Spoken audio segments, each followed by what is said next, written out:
You see, the Spirit of the Lord is one. I went to church this morning, Harvesters International Christian Center, Ikoyi campus, and we learned how to sustain healing after God has healed you with His power. You've been in church and the preacher was preaching or praying for you, and then you got healed. So how do you sustain it?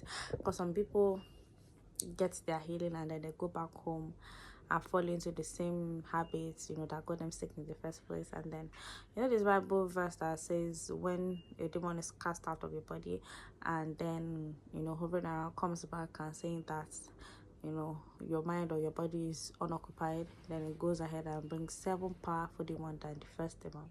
Yeah, that was what we talked about in church today. So how do you sustain your healing? It is by praying, by dwelling on the word of God, and by having scriptures that you confess daily. You have to say them out daily.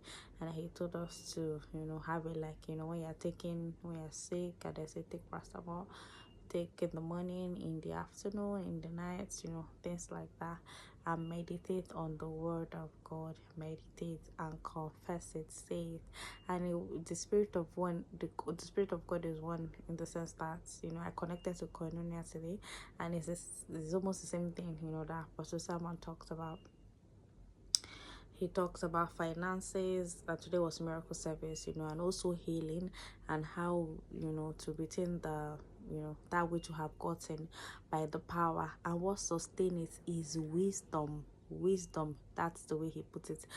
So God will have mercy on you, because some things are already wrong and all of that. So He uses His power to bring you out and correct those things. But then your wisdom, the wisdom that you have, is what sustains it. So I pray and hope that as we go into this week, God will give us, wisdom to sustain that which He has done for us. And also both of them talked about gratitude.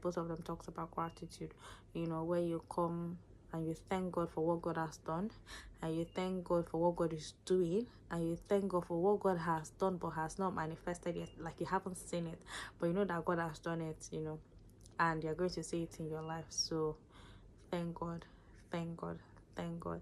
And I recently learned also from Pastor Christy, is it Bacterial? How do you pronounce her surname? That sometimes you just wake up and say, God, I'm grateful. Things are not going well, God, I'm grateful. Things are going well, God, I'm grateful. So yes, I'm learning that. And when things are going well and when